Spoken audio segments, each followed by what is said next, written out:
Hey everybody. Today we're going to talk about the strength and weakness of doubled pawns. So, hope you enjoy it. Okay. So, um let's see. I would think that most people would say that double pawns are weak if you took an opinion survey. They would come right out and say uh, that they are no good.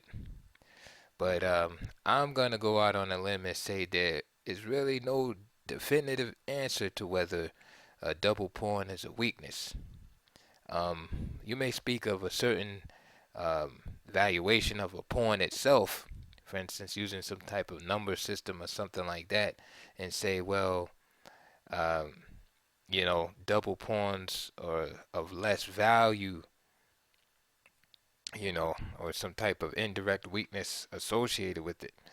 So, for sure, double pawns diminish the mobility of the pawns in general, um, and especially if those pawns are on your majority wing. For instance, in your Berlin Wall endgames, where black has those double pawns on the queen side, where he has his majority. So, and as you may have seen from many Berlin defense games in the Berlin Wall, it's very hard for black to make anything out of that pawn majority due to the fact that those uh, pawns are doubled. Okay, um, but uh, practice has shown through the years that the weakness of a double pawn, of double pawns, if there is a such thing, uh, are greatest when the pawns are fixed.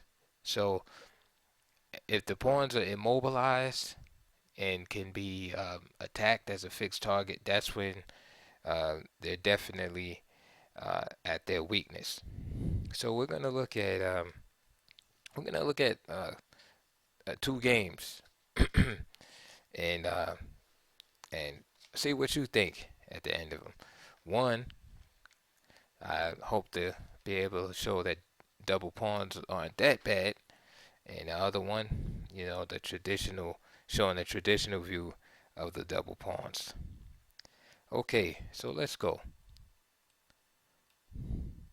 Oh, by the way, this game is an old game from 1920 um, between Grandmaster Bogo Yubov with the white pieces and Boris Kostic with the black pieces. So you might not know these players; they're old players, but just try to focus on the game itself and the lesson of the game. So Bishop B5, we got a Roy Lopez, right? A6, and every beginner's favorite, the exchange variation. Bishop takes C6, D takes C6, and it's all about winning this pawn right from the beginning of the opening. Knight C3 was played. Now, normally, nowadays, castle is played, but back then they were trying different things. Actually, champion Emmanuel Lasker played Knight C3, tried different things. Okay, I'm sorry, I made a mistake. After A6, I apologize. After A6, Bishop takes C6, and then D takes C6. The mistake I made is I took with the B pawn. That did not happen. D takes C6. Okay, and then Knight C3 was played. And then, as I was saying, normally nowadays Castle is played. And this is all about this attack on the E pawn right here. Now, with Knight C3, the E pawn is protected. And now White is actually threatening to win this pawn. Also, with Castle, this pawn is indirectly protected. So, for example, let's just make a bad move to demonstrate the point. Say h6, then knight takes e5, and then say queen um, d4, attacking both knight and pawn. Then the knight can just simply drop back, and then if queen takes, then you would win the queen. So that's indirectly protecting the e4 pawn. And this is the main line played nowadays, is the immediate castle. But back then, knight c3 was played in this particular game, and it's still playable, but has since been superseded by castling. So after knight c3, again, the main point is to protect the e4 pawn so that white can capture this pawn on e5. So after knight c3, f6, one of the several ways that black chooses to defend the pawn. And again, sticking with our topic of double pawns, notice that uh, black has double pawns on the c file here. So after f6, d4 was played, e takes d4, queen takes d4, queen takes d4, and knight takes d4.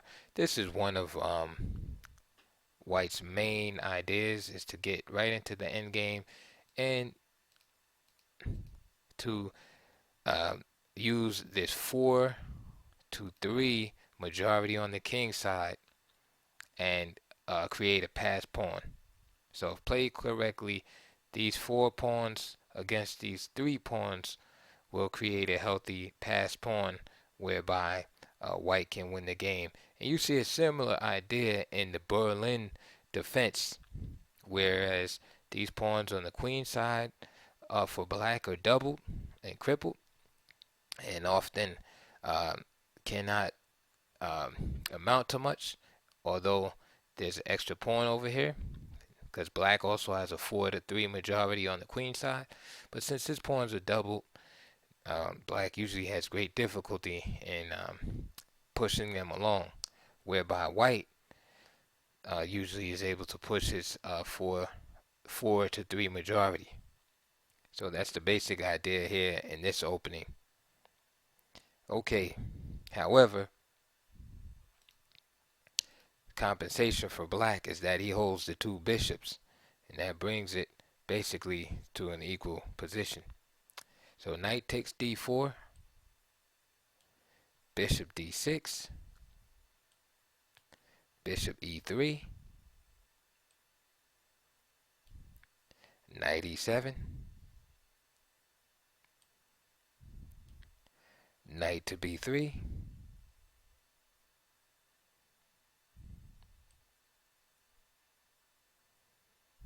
right? Knight to b3, maneuvering against these squares. So b6 to keep the pieces out. Castle's queen side. And now black plays c5.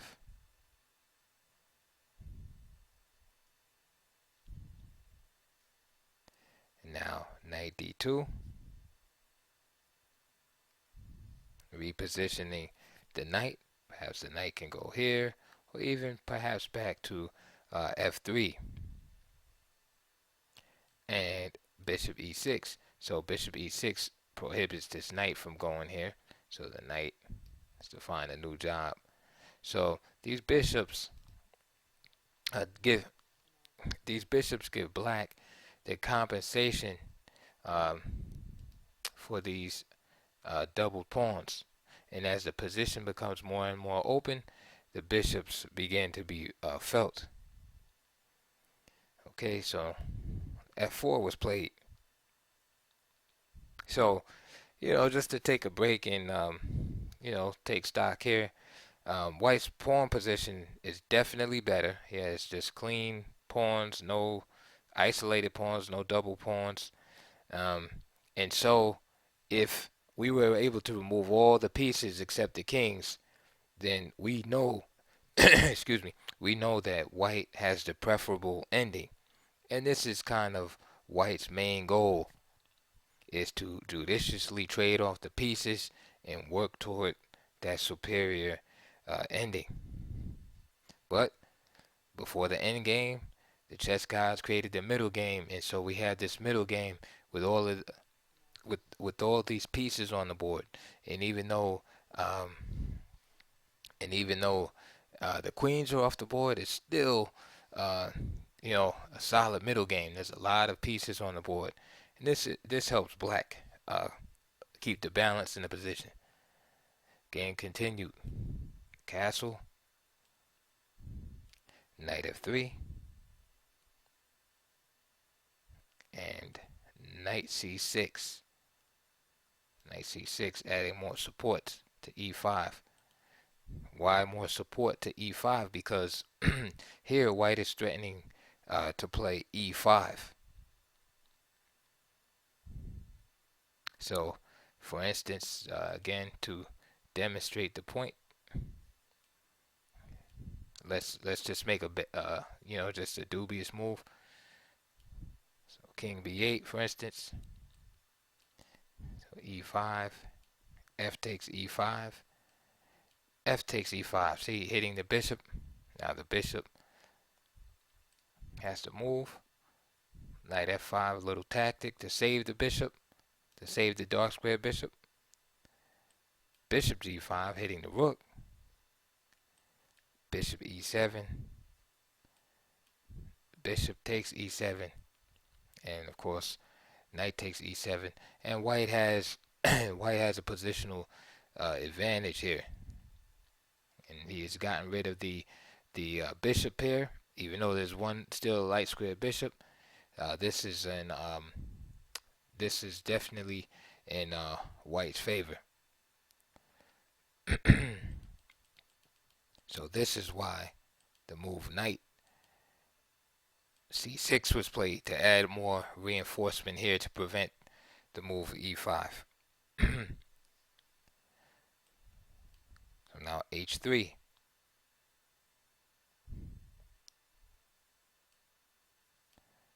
Rook d7 was played. Fantastic move.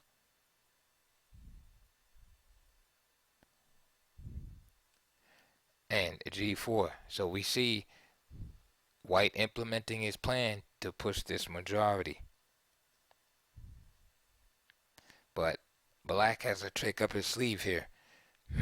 And it's based on some cool tactics here with this king on this diagonal, as you'll see. So here, black finds a great move, knight d4. And you know your position is in trouble when your opponent can play a move like this. White has 3 pieces guarding d4, but yet knight d4 is possible. So, white played knight h4. Of course, you're asking, why not knight takes d4? If knight takes d4, then simply c takes d4, rook takes d4, and here's the kicker right here. Bishop takes f4, and rook d7 is forced because, of course, if bishop takes here, then the rook would just be hanging on d4. So rook takes d7, but then this is taken with check, and white would be totally lost there. So that is why knight d4. That is why knight d4 is possible. So knight h4 happened. Rook e8. Knight g2. And now bishop c4. So now the 2 bishops are beginning to be felt in the position. And there's another threat here after bishop c4. The threat here is knight e2. Again, I'll just make a bogus, dubious move just so you can see what's happening. I'll play a3. Then the threat will be knight e2, check, knight takes, and bishop takes, hitting the rook. then following up with bishop f3, hitting this guy and this pawn right here. All little subtle maneuvers.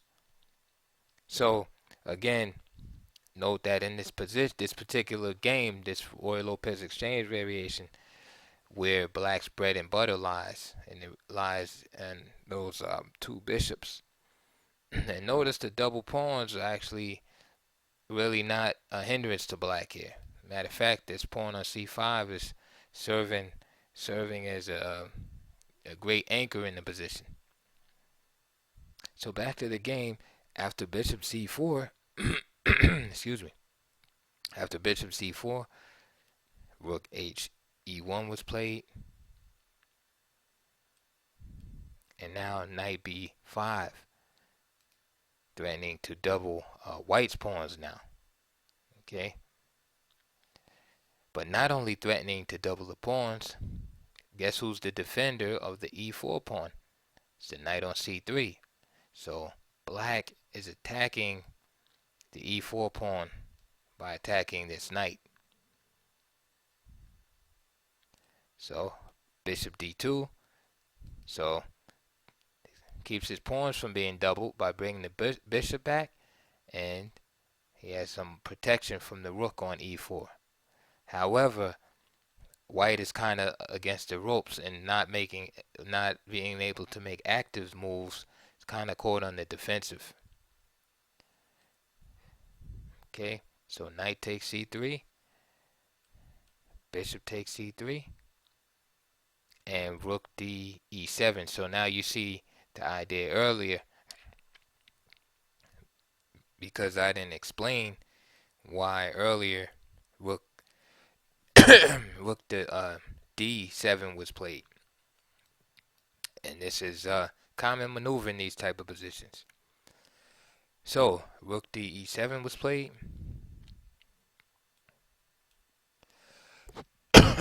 Excuse me. e5. F takes e5, and knight e3, attacking the bishop. And now here's a fantastic move by Boris Kostic, man. One of my favorite move of the game. This bishop e2, and just showing the power, illustrating the power of these bishops. I mean, he's using the heck out of these bishops in this game. So rook takes d6, and that's what Bogolyubov played. Now, let me just show you the normal looking move. If rook takes e2, now you got this pin, right? So if rook takes e2, e takes f4, and now you can see black is going to get the piece back plus interest. You have to be able to see these things. That's why it's important to study tactics. Another move, rook d2. Again, same concept. E takes f4, and say knight f5, f3, and knight takes e7. Rook takes e7. Excuse me. Let me get a drink.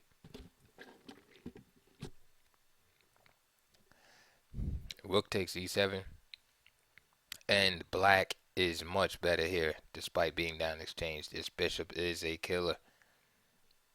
Okay, and then this bishop is eventually going to come in to these squares right here and continue the killing. Okay, so after rook takes e7, excuse me, let's go back to the game. Okay, so after bishop e2, exclamation mark, white felt he had to do that move. Rook takes d6. And notice he straightens out the pawns finally. So that pretty much ends our discussion there with the double pawns. There's no more double pawns. So I'll go through the rest of the game real quick.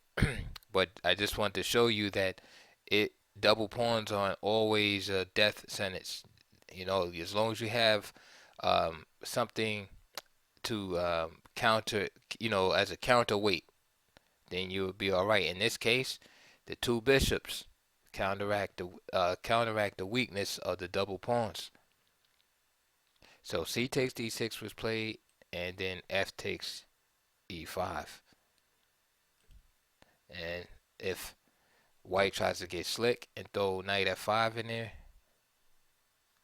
then simply e takes,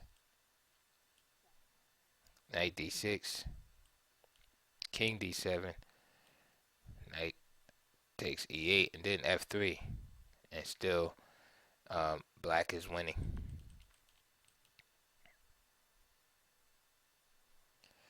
So after c takes d6, simply f takes e5, bishop f3, there is knight f5, and d5. Excellent move, giving up the exchange. And black and black basically black basically just emerged into a very favorable endgame. Um, so I'll just go through these moves real quick because it's not relevant to a discussion, but I know you probably want to see the rest of the game. Okay, so bishop d2 was played, bishop e4, c4, king d7, c takes d5, bishop takes d5. Right, look at the attack. a3, rook a f7, taking over the only open file. h4, king e6, king in the center, blockading the pawn. h5, penetration with the rook. And notice that even though this game is from 1920, the play looks modern. Like this game could have been played today or yesterday. Okay, so after rook f2, h6, g takes h6, bishop takes h6, rook to g2, g5, bishop b3. It's dominating the position. Rook h1, bishop c2, bishop g7, bishop d3, rook h3, c4, b3, b5, bishop h8, rook takes g5, king d2,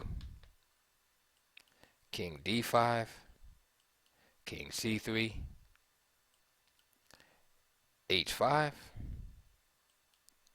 rook h2, rook g3, discovery, rook d2, king c5, e6, there it is, discovery check, king b2, rook b3 check, king a2, and then picking up this pawn, king c6, king a1, and rook takes a3, king b2, rook b3, king a1, and c3. And as you can figure it out by now, white resigned. Now let's go right and look at look at one more example. Excuse me. Look at one more example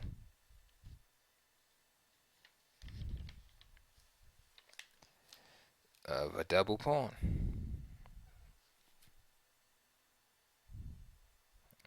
Okay. Now this game is let's go back. This game is from 1909. It's from the second match game actually between Janowski and Lasker.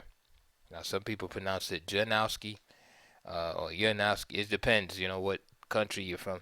Janowski, and Lasker are the two players here. And here we're gonna see the other side or the weakness of the double pawn. So here we go, e4, e5, knight f3, knight c6, knight c3, knight f6, four knights defense, if anybody wants to know what this is called, or the four knights game.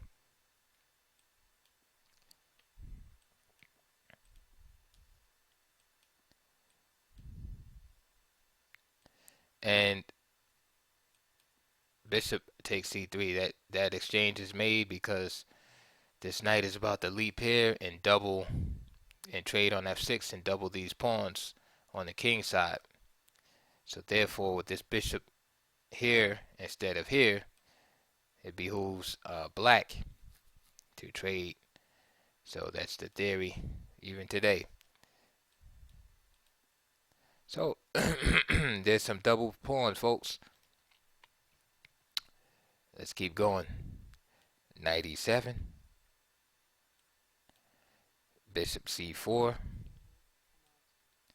knight g6, knight h4, knight f4, bishop takes f4, e takes f4, knight f3, bishop to g4, h3, bishop h5, rook b1, exploiting the absence of the light square bishop and using the open file, b6, queen d2, connecting the rooks and attacking the pawn and allowing his pawns to be doubled. So bishop takes f3, g takes f3.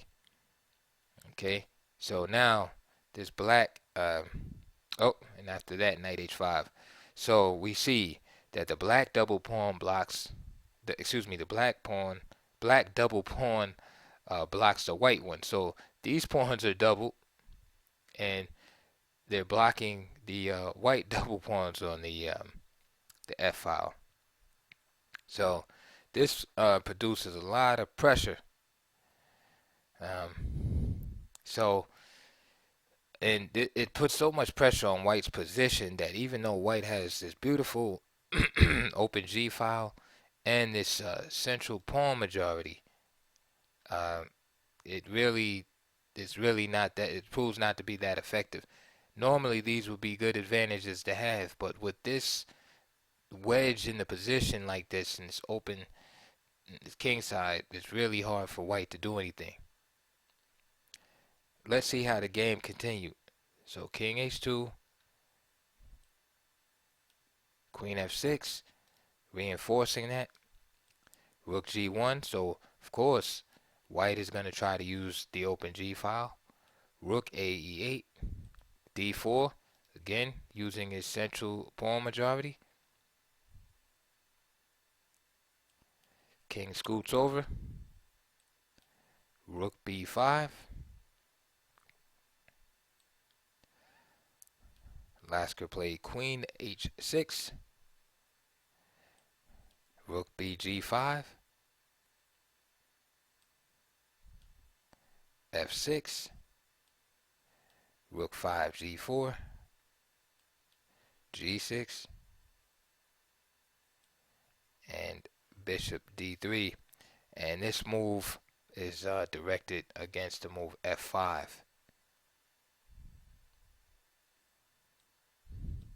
Lasker played rook e7. And with things getting slower on the king side for white, he decides to pick up some play here and is hoping eventually to be able to bust things open with the c5. But black has moves and plans too. And black plays knight g7. And the idea behind this move is may not be so obvious, but the idea is to attack these pawns with this knight. You might say, how can that happen? Well, I draw a little pathway here. Then you can see perhaps coming here and getting at those pawns, having access to these pawns here.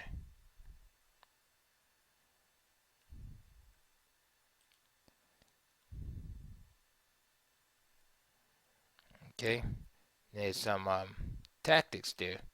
So you might be looking at that and didn't notice that Lasker left the F pawn unprotected. So it's like, wait a minute, right? He's his whole game is revolving around that pawn. It's like a bone and white's throat in a position. So now he just abandons the pawn. So of course, tactics come first in chess. So let's look at why white can't take the pawn or shouldn't take the pawn. So white plays queen takes f4, and then follows queen takes f4 check, rook takes f4, knight e6, and then when the rook moves wherever, say the rook goes here, and knight d4, and you see there's that attack on the double pawn.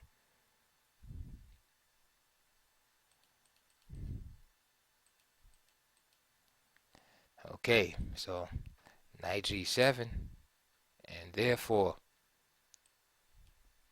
c3 is played now to fortify the d4 pawn, and now this is legitimately threatened. However, knight e6, and white is not able to capture now. The knight is back.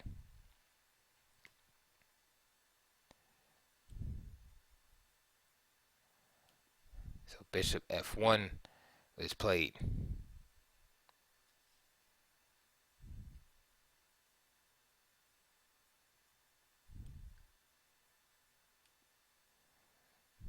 Now here's an interesting continuation, but it's a weak move, right? You're attacking the um, the knight here. It looks like you could just drive him off and win this pawn. But the problem is, after knight g5, you got a fork here.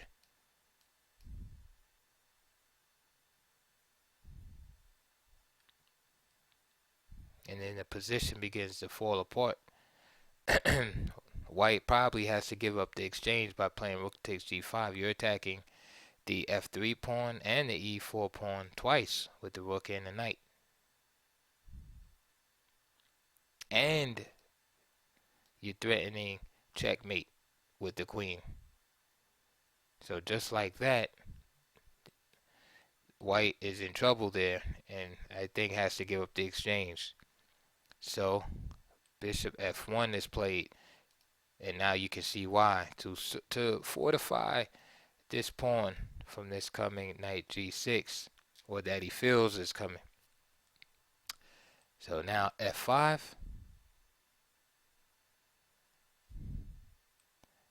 rook 4 g2, rook f6, bishop d3, g5. Again, willing to give up a pawn for tactical reasons. White didn't play it, but if e takes f5, then a beautiful finish. Queen takes h3, king takes h3, and rook h6, king g4, and checkmate.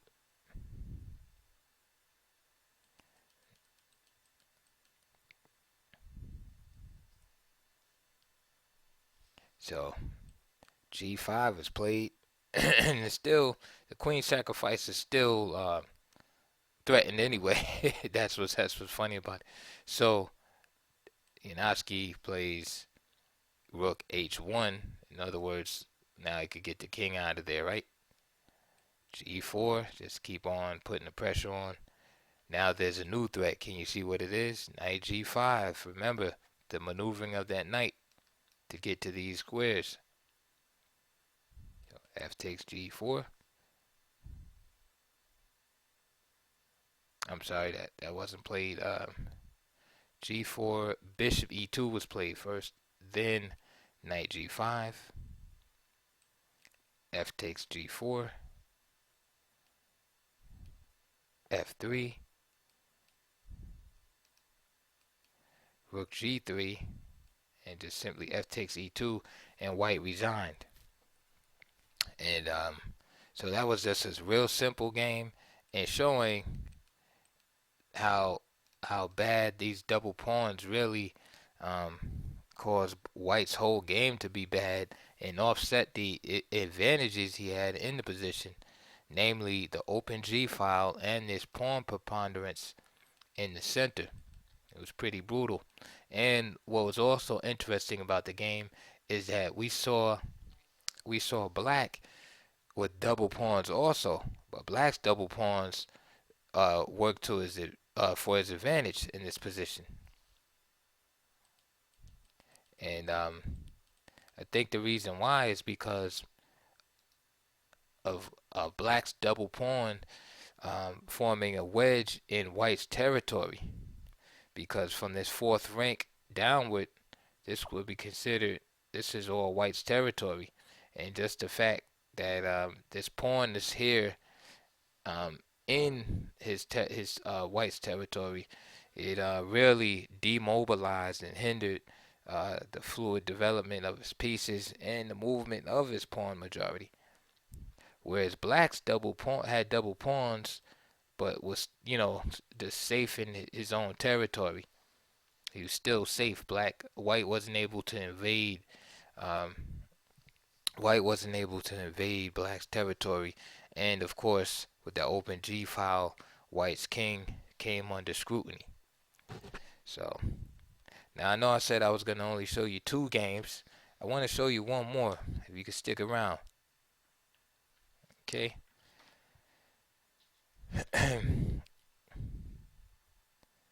One more, and this is basically another like an offshoot from double pawns. And this is another thing about double pawns is you get open files associated with them. And I want to highlight that in this game. This game is between a player named Salva and Carl Schlechter with the black pieces. And this took place in Carlsbad, 1907. That's where you get the name Carlsbad formation from. So real quick, E4, E5, Knight F3, Knight C6, Bishop C4, Joko piano. I'm sorry. Now we have a 2 knights game. If the that would be a Joko piano. 2 knights game. D3, Bishop C5, and now we're there by transposition. Knight C3, D6, Bishop E3. Quick trade takes place. Here's our double pawns, and here's our open file. So F takes A3, Knight A5, Bishop B3, Knight takes B3, A takes B3. So note the double pawns here, and note the 2 open files next to the double pawns, right? So now what's interesting about this position is we see 2 sets of double pawns and 2 open files. Now back in those days, it was Wilhelm Steinitz, the first official world chess champion. It was his opinion that this position was in Black's favor. This type of position, not this specific game, but just this type of position was in Black's favor because he said, well, the double pawns must be a serious handicap here. Let's continue. So Black played knight g4, right? Getting to work, right? Attacking the weakness. Queen d2, protecting the pawn. And now we got f5. Okay. Now here, Stein is commenting on this, preferred f6, and his idea was to play, and the guy loved cramped position, by the way, but his idea was to bring this knight back to h6 and then f7 with, basically a nice strong defensive fort. So, and of course, when you play like that, you have to be in it for the long haul to play a long defensive game, maneuvering, and etc. Now, that was Steiner's opinion. Tarish uh,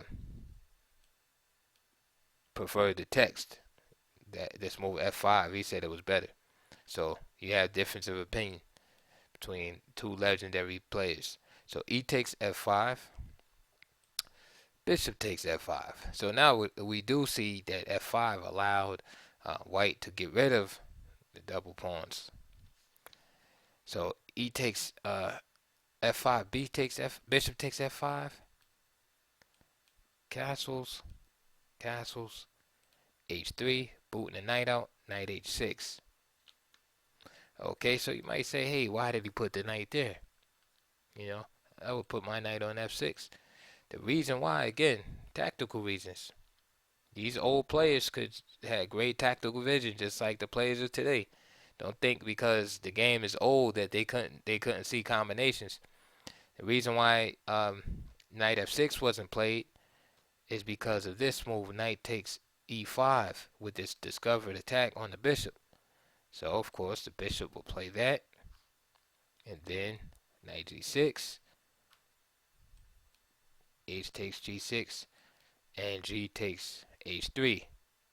And now it is black who's left with a set of isolated double pawns.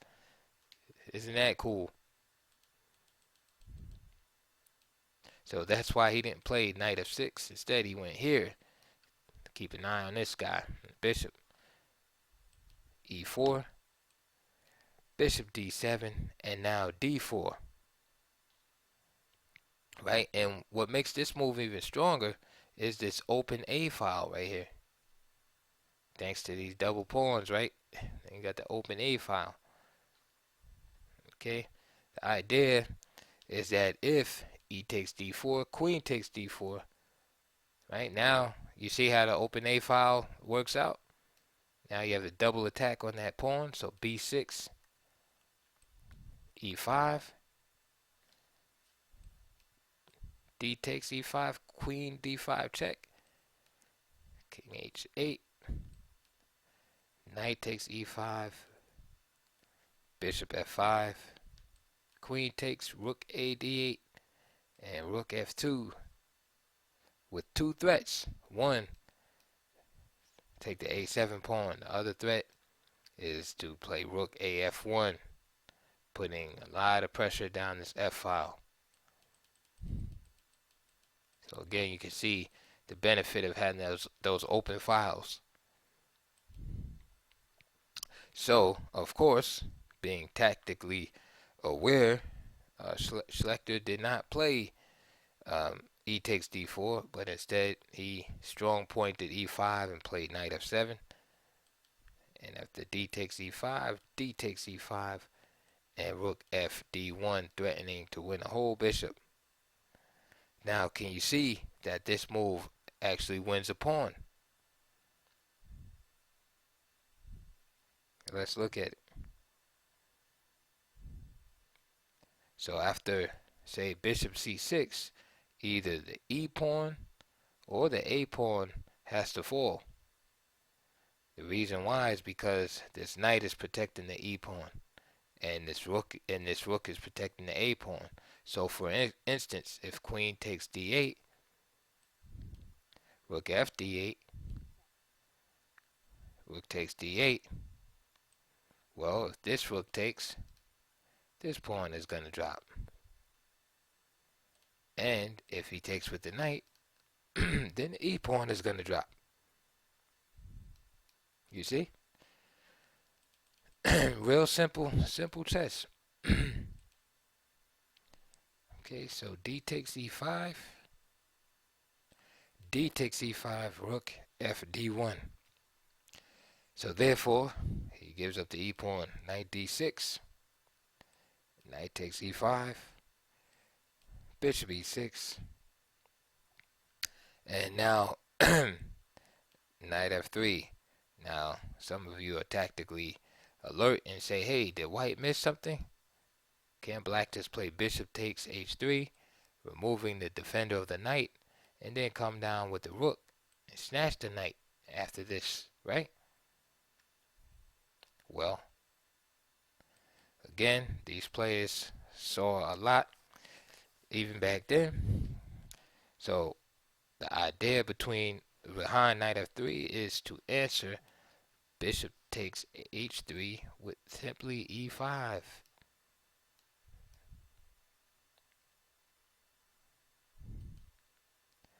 So after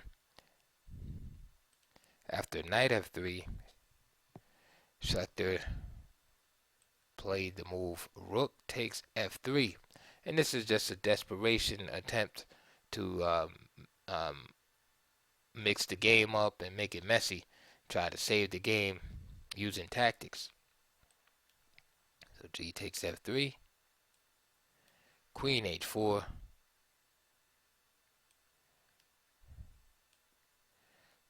rook a5.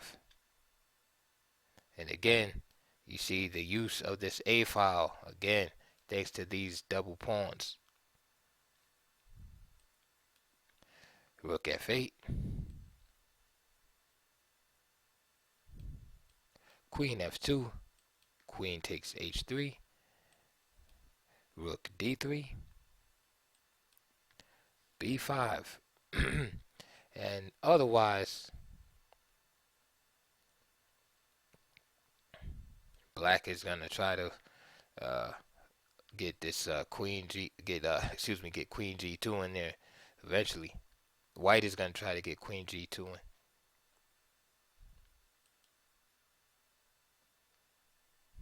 Okay. So after rook d3, b5 hitting the rook.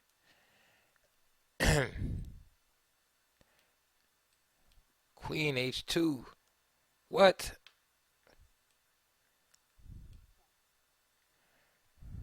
Queen takes h2. King takes h2.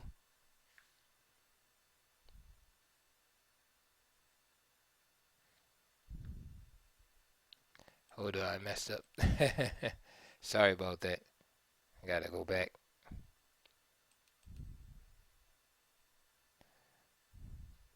I put that rook on a4 in accident. Sorry.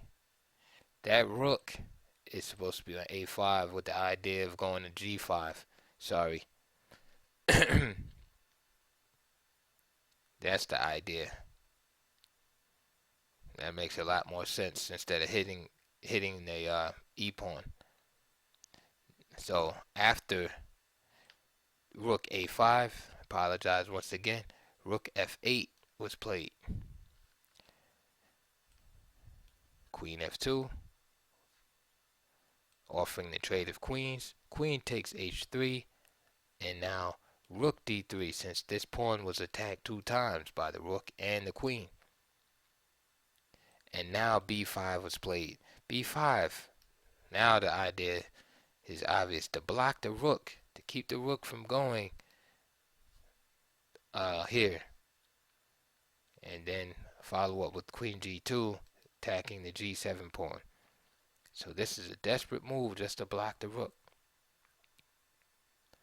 So now queen h2, queen takes, king takes, g5, trying to keep this pawn from going to f4. e5, knight f7. Now rook takes b5, g4, f takes g4, Knight G5, Rook C5.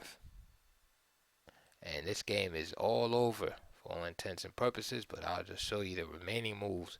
King G3, Rook F7, Rook E3, Rook F1, Knight E4, Rook G1 check, King F2, Rook takes G4, and Knight takes G5, and Black resigned. So, what's our conclusion with double pawns?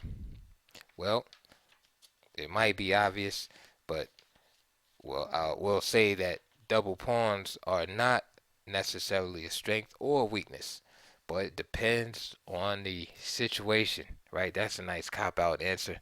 Depends on the position, right? Depends on the situation. And we saw 3 different games, and 2 of those games, the double pawns worked out just fine. The first game where we saw the Roy Lopez exchange variation, Black had those 2 bishops to compensate. But then in the second game, we saw a game where um, White had a bad set of double pawns on the king side, and even though he had an open G file and pawn majority in the center, those double pawns just wind up being the death of him at the end, especially due to the exposed king. And then in our last game, we saw the double pawns and the open use of the open files resulting from the double pawns that actually benefited White in his win in that game. So next time somebody tells you double pawns are bad, you point them to this video and we'll straighten them right out. All right, I'm just kidding. I hope you enjoyed that video. Hope it helps, and we'll be back shortly with another topic.